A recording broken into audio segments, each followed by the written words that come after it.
Welcome to List of 13. I'm Megan. And I'm Rob. Thanks for watching. We make lists on various topics, find 13 awesome facts, and present them to you. If you have tristodectophobia, this video may not be for you. Otherwise, enjoy the list.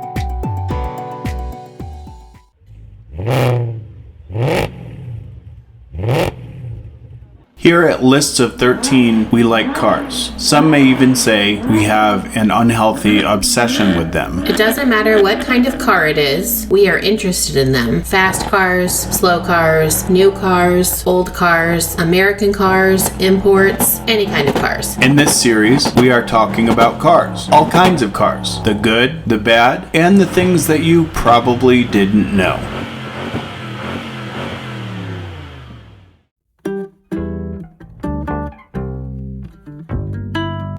Today we're talking about an automaker that is one of the big three in the United States. They started later than the other two and did a lot of different innovations. We are talking today about Chrysler, and we bring you 13 facts about Chrysler that you probably didn't know. Number 1. Walter Chrysler, the former president of the General Motors Buick division, together with former Studebaker engineers, formed a company to build low-cost luxury cars. The company was first called Chrysler Corporation in 1925. Number 2. Diamond Star Motors, or DSM, was an automobile manufacturing joint venture between Chrysler Corporation and Mitsubishi Motors Corporation. The name came from the parent company's respective logos, the three diamonds of Mitsubishi and the Pentastar from Chrysler. So what is something that Diamond Star Motors made? Mitsubishi Eclipse is their most famous product, also the Eagle Talon and the Plymouth Laser. Very nice. Number 3. Rather than coming from money and privilege, Walter Chrysler began his working life as a railroad mechanic who often found himself out of work. All that changed when he found work in the auto industry in 1911, where he showed an intuitive understanding of how the manufacturing process worked. He showed great insight into how to lower production costs, leading to a series of promotions that saw him rise through the management to become the president of the Buick Group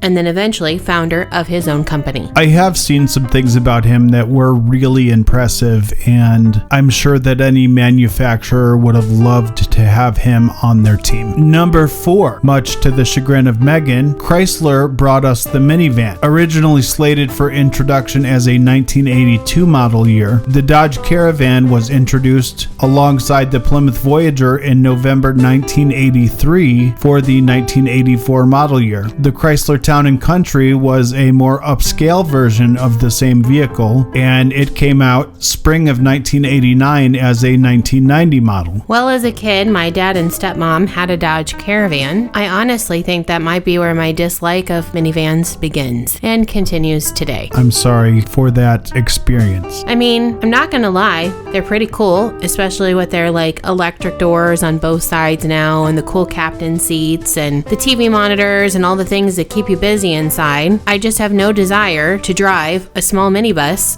around like a soccer mom. Right, or an evil stepmother. Well, that too. Number 5. During the 70s, 80s, and 90s, there were many Mitsubishis that were sold under Chrysler's nameplates. In 1971, Mitsubishi imported their first car to the United States called the Mitsubishi Galant and sold as the Dodge Colt and the Plymouth Cricket. Later, the Dodge and Plymouth Colt was a rebadged Mitsubishi Mirage. The Mitsubishi Mighty Max L200 was rebadged a Dodge Ram 50 or a Plymouth Arrow. The Mitsubishi Expo was rebadged as the Dodge or Plymouth Colt Vista. I had a friend whose mom had a Dodge Colt Vista, and I thought it was a really cool car. Most people probably didn't, but it was stuck somewhere there in between a tall station wagon and a minivan, but I thought it was pretty cool. I think it's fun that they had a car called the Plymouth Cricket. It's not a good name for a car, but it's still fun. Well, it was just a really little car that could just hop around and stuff, I guess. Well, I like the name. I don't really like crickets. Right. I did used to own a Cricket cell phone before, though.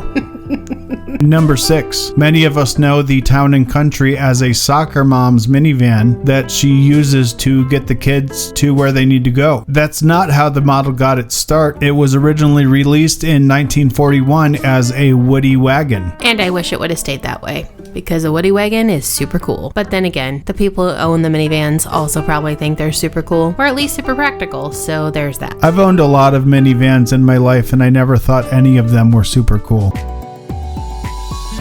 We want to thank you again and tell you how much it means for you to watch this video. We would really appreciate if you would do some things to help our channel grow and reach more people. We would be so grateful for you to subscribe to the channel, like this video, ring the bell, and share this video with your friends. As a result, YouTube will share our video with more people.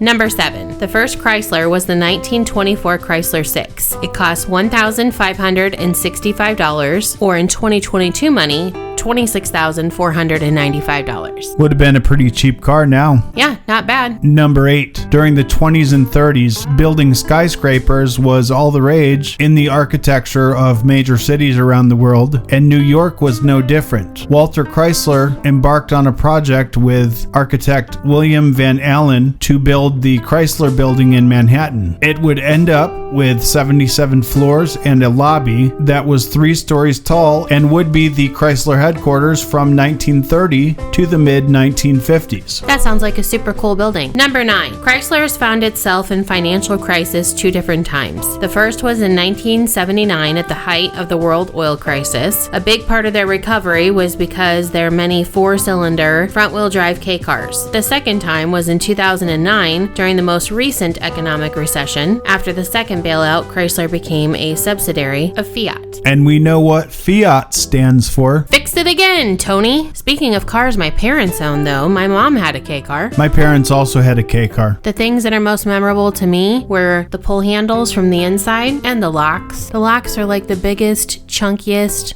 rectangular pieces of plastic ever. They were kind of ridiculous. Easy for little fingers to use, though. Number 10. Walter Chrysler, the founder of the company, passed away August 18th, 1940. That was like a whole lifetime ago. Right, but if you think about it, from when the company started, it was, 20 years? Yeah. Number 11. The Dodge Caravan, along with the Plymouth Voyager, are considered to be the first mass-produced vehicles to have dedicated built-in cup holder. Hey, we finally found a win for the minivan.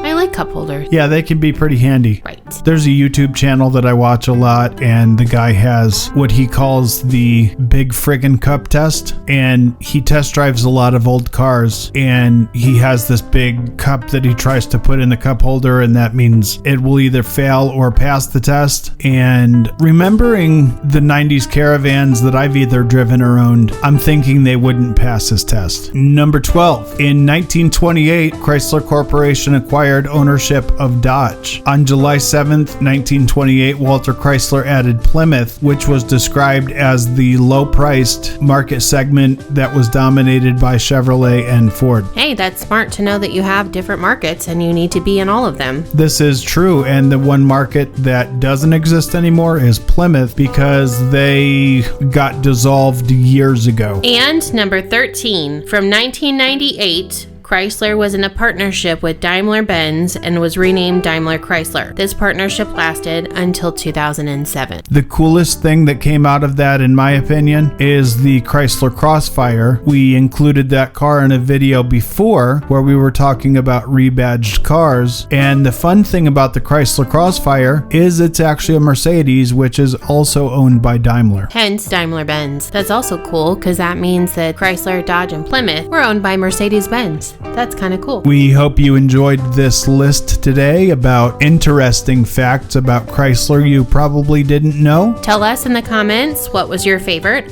or perhaps what your favorite Chrysler vehicle is, or if maybe you agree with me and dislike minivans. Definitely would be fun to find some more people that dislike minivans. My people.